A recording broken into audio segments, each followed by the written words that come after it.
They have four very yeah. Let me elaborate a little bit on that. I bet that most of you will know Huawei because of this, and probably I will bet on that. But Huawei has four different lines of business. One is telecommunication infrastructure. That's the core business where we sold many of the technologies that our friend from Ericsson told yesterday. And that's the basic part of our business. The second one is the consumer business, where we work on devices, wearables, laptops, everything on the consumer side.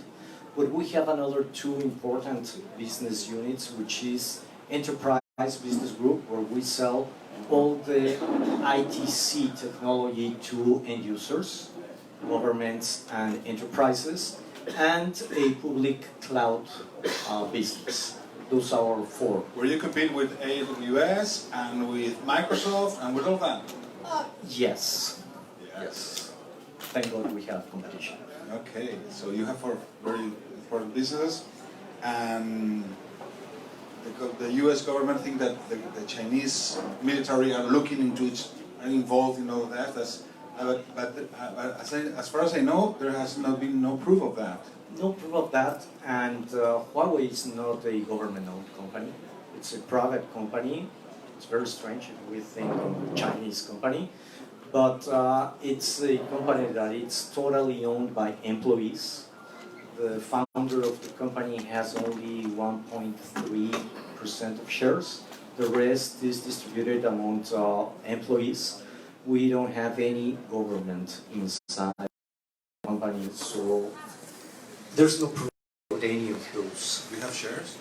Not, unfortunately. So, tell me, you have four businesses. Let's talk a little bit about those businesses in Latin America.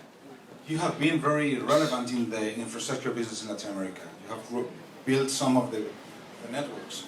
Correct. As an example, here in Mexico, we work with Telcel, Telefónica, AT&T, Altan, Redes, Total Play, which are the main carriers. We also have participation with other local and small carriers as well. And in the region, I can tell you it's pretty much the same story, but depending on the conditions of each country. You know, the telecommunication market is very unique country by country, but we have a very large participation in each country. And in the infrastructure, the great story is 5G. Well, 5G is coming, but as we said in Huawei, 5G it's already here. And let me tell you why. 5G it's not only a new technology that it's coming, but it's a whole new ecosystem that will be in place.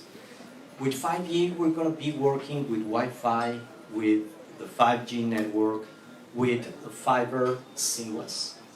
And that will be a new convergent technology that is coming. We have in place already Wi-Fi 6, and Wi-Fi 6, a lot of it coming from 5G. We have fiber, and we have a long way to run in Latin America on the fiber side. We are far away from the US coverage or penetration on fiber, but we need to move. And we need to think about 5G on how we are working with new data centers, with IoT, with the technology that we've been talking here about big data and artificial intelligence that will be convergent into this new ecosystem that is coming. So operators are already towards 5G, putting more fiber, upgrading their sites. Of course, we need to wait for some new spectrum.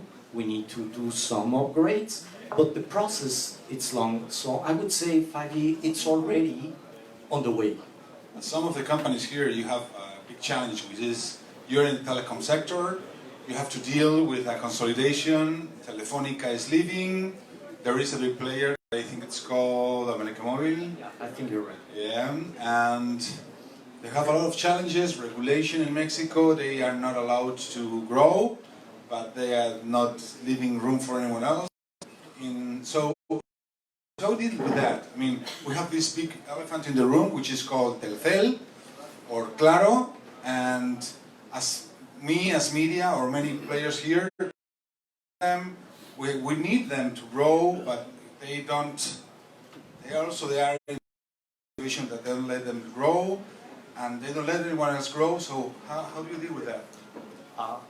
It's interesting because we are behind them. We're not to end users to create infrastructure. We are not a carrier, so we rely on whatever plans they have.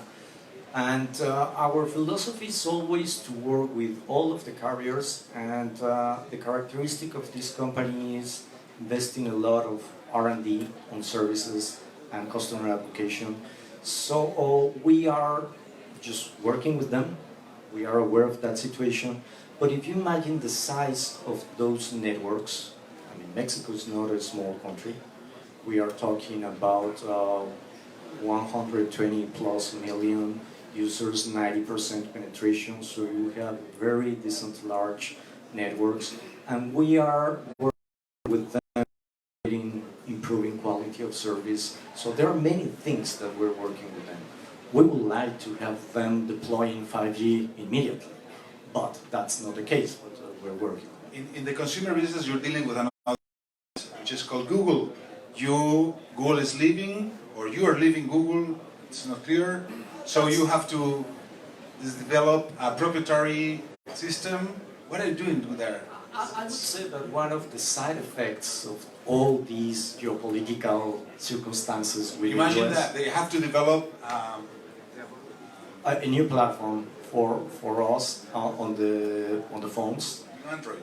Yeah, live in Android, but the good side of it is that all of our development has the process. That's something that was in the drawing board, and we speed up the process. We are ready because we have the market and we have customers to care of, and we are moving forward. Nevertheless, it's important to understand that our company is always looking for ways to cooperate. I mean, the company has the philosophy of cooperation. We belong to all the committees standards in the world. We make a lot of research that put on the table for all those development boards. But if the rule says that we cannot cooperate, we need to find our ways to do it. The challenge for you will be that some developers, some companies here develop apps that go to so maybe go to Android or go to iPhone. It's very important. And they have to go to your. I've been talking with a couple of persons here. We are in a very aggressive incentive program to call all the developers and make them easy to migrate their current applications based on iOS or in Android and move and put it on our app gallery, Huawei app gallery. And it's work in progress. You know, this is a never-ending story because there's always new apps, new coming, and we need to get into that volume that it will be seamless to everybody. If you remember a few years ago, you said, well, this is only for Android, or this is for iOS. Now nobody cares about it. If there's a new player on the table, we're going to be there. In terms of strategy, also, it's been really a big help for you that the UK has not follow the Trump, the US recommendation. So you're allowed to operate in the UK. Yes. And I guess that Mexican companies can say, okay, if the UK is operating, I can buy, equipment from Huawei. An interesting answer to that was coming from Australia, that when they heard that recommendation of stop working with Huawei, it was the end users that really make the pressure on the government. Because at the end, if any government decides not to work with Huawei, the people that will be hurt, it's the end user. Because the end user is receiving a good service, is receiving a good price, because one thing that done is reduce the prices and bring more competition, and the benefit is for the end user. So I believe that the way that Huawei was able to grow was by service, by good equipment, and that will keep us in the market. You know, I'm a very evil journalist. Questions, but you have a very amazing figure. It's 15% of your revenue goes to R&D. Yes. That's a really crazy number. Yes, it's a very, very aggressive number.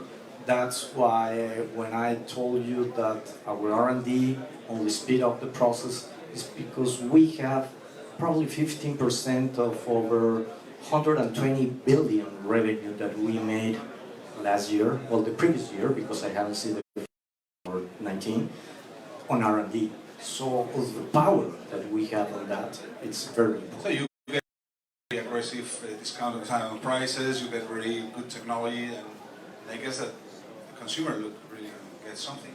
That's the point. At the end, it's the market that will rule this game. In the cloud business, nobody knows that Huawei has a cloud business. So what do you expect there? A very well kept secret. But Very secret. yeah.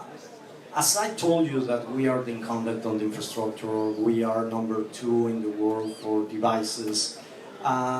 We can accept that we are behind the hyperscalers, but nevertheless we are improving and moving forward to provide cloud services. We are working, I can tell you that in China, of course we have to rely on that, we have a very interesting offer in the market that can compete head-to-head with any of the hyperscalers, but in the rest of the world we are a little bit behind, that's clear, but we have a uniqueness. We believe that the cloud service has to be nearby the end users. With all this world of AI, IoT, you will need to have all the compute power near to the end user. So we have our data centers, cloud data centers in the region.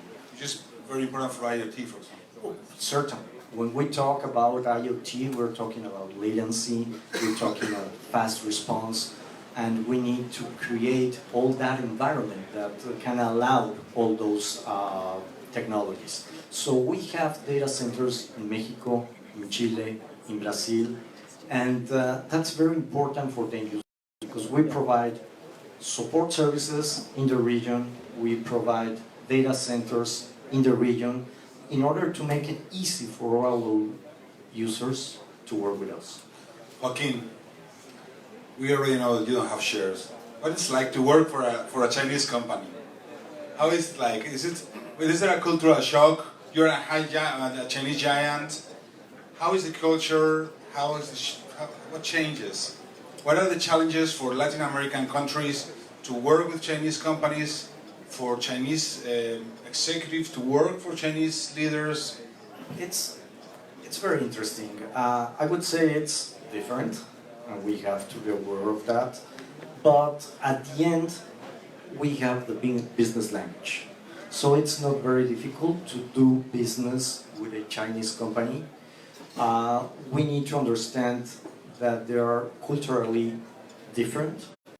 The Western world, we are very used to work with US-based companies, with European companies, let's say Western culture. But Chinese are a little bit different, but at the end, it's business language. So it's not that difficult to do it. We are with the philosophy of being an international company with local operations. For example, to make it easier to do business in Latin America, we have Open Labs here. And the Open Labs is a very interesting concept where all our partners can go there, test their technology, work with our engineers to develop their service, and then go to the market. That's something that I don't know any company that has it, and we have it in Mexico and Brazil. If any of these businesses want to work with you, you're welcome to come here and work with us. We have a lab that has, as you said, we have many business, but we have a very wide portfolio. We provide from data centers infrastructure, meaning power supplies, all of that, servers, storage, switching, routing, Wi-Fi, ELTE, 5G antennas, video cameras, surveillance equipment, and all of that in combination with solutions from our partners, that's what create all that important solutions. And they don't have to learn Chinese. Of course not. Thank you, Joaquin. Okay. Thank you, and applause for him. Thank you very much.